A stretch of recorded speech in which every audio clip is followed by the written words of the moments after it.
Finding the perfect live setup, the never-ending quest. If you're a musician, specifically a guitar player, you know exactly what I'm talking about. So this video is a long time coming. I've gotten a lot of requests from people to kind of give a rundown of my live setup. So I figured I'd make a video and we would start with the guitar that I'm using. So this is a Fender Telecaster Acoustasonic. Chances are if you landed on this video, you already know about this instrument. So I'm not going to give you the specifics about it, but I'm going to give you more of a rundown about how I use it. So recording versus playing live is a very, very different situation. When you're recording, you have limitless options, or at least whatever you have in your arsenal to use the perfect guitar for a specific song, different tunings and all that kind of stuff too. But when you're playing live, it's not really practical to bring 7 different guitars to alternate between. You want your transitions between songs to be, as quick as possible. The Acoustasonic kind of took care of a lot of those issues for me. So just a basic thing here. You got a 5-way switch here, and each switch goes to a different body style guitar. Now you might notice that I have a little plastic doodad over my switch here. This piece is called the switch lock. And basically what it is there are 2 positions that I mainly use on this guitar. And that's the middle position, and then the 5th position, which is the electric guitar Telecaster bridge tone. And I like to alternate between those tones when I'm soloing. So I do use a looping rig. So I'll be in this position and I'll record the chord progression, set off the loop, and then quickly switch to that position, which is kind of the lead guitar position. The problem that I was having was when I would switch to the lead position and then I would get out of the loop and go back into my strum pattern, I can overshoot that middle position. So this switch lock, this little plastic piece, kind of solved that problem for me. So if you notice, there's little teeth inside of that plastic piece there. And those teeth are supposed to block the switch and kind of lock it in, whatever position you want it to be in.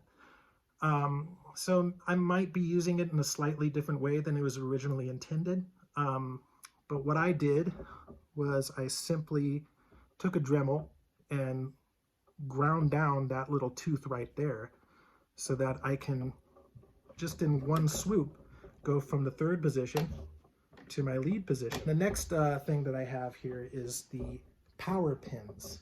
This is the Power Pins 2.0 acoustic guitar stringing system.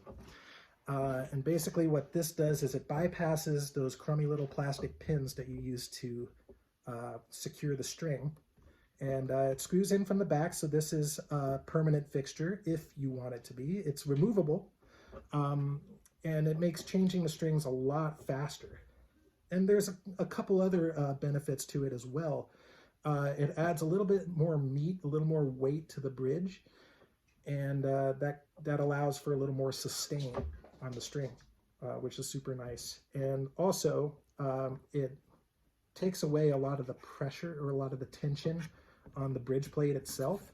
A lot of acoustic guitar players have the problem of the bridge eventually separating from the body, the glue kind of coming undone. And this definitely kind of takes away that problem. So it's good for the longevity of your guitar as well. The last mod that I want to talk about here is this little lever here. This is called the Hip Shot Drop D lever. Once again, all you need to do is you replace the E string tuning machine, and it goes straight over the holes that are already existing. So you don't need to do any extra screwing or drilling or cutting. You just simply put it on top of what you have. And what this does is it will take your E string and it will, with just a simple pull of the lever, drop it down a full step, which is from E to D. And there's a couple other modifications that I do want to do. One of them is installing a B bender right here. I have what's called the Bowden B bender, and as far as I know, it's the only B bender system where you don't have to do any modifications to the guitar. You just simply install it in the B string pinhole.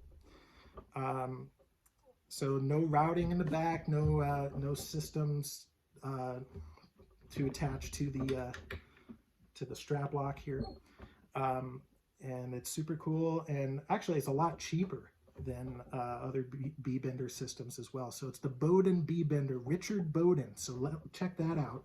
I'll do another video when I have that installed.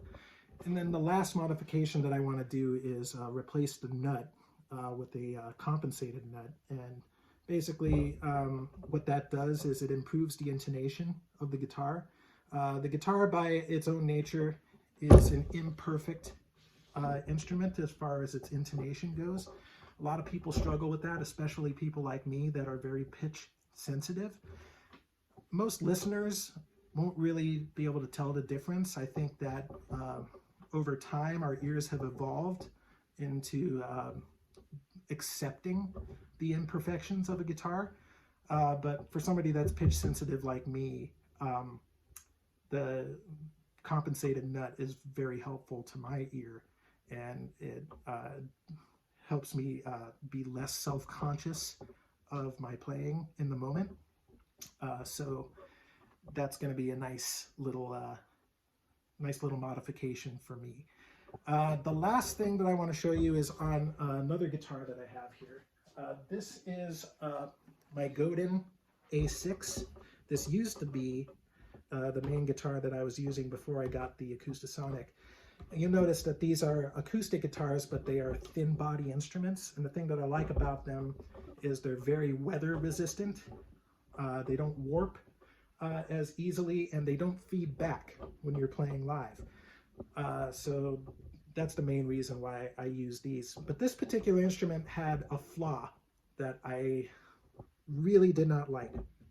And it was that the active electronics, the 9-volt battery, there is no indicator that would tell you if the battery was low. So basically, you would know that the battery was out when it started making really horrible noises through the PA system. And that's not what you want your audience to hear. So, how did I solve that problem? Seymour Duncan makes a rechargeable battery that you could install. So all I needed to do was bypass the battery bay here, and then there's a lithium ion battery that's underneath this plate here. And all I needed to do was make just a little hole right there, and as you can see, there's a little USB input here. And you just plug it into the wall, fully charged. I think you get 200 hours, which is, if that isn't set it and forget it, I don't know what it is. But there is a little indicator light here. When it's fully charged, it'll show green. And if the battery is running low, it'll start blinking red. So that solved that problem for me. So no longer do I have to worry about showing up at a gig with a dying battery and have to rush and find the nearest 7-Eleven or wherever to get a replacement battery. Anyway, that's enough of my rambling. Go ahead and like and comment and share, do all those social media things. And also, if you have any other interesting mods or things that make your playing life a lot easier and enjoyable, tell me about them. I want to know. And let me know if this was helpful for you as well. And keep on picking, folks. All right. Be good humans.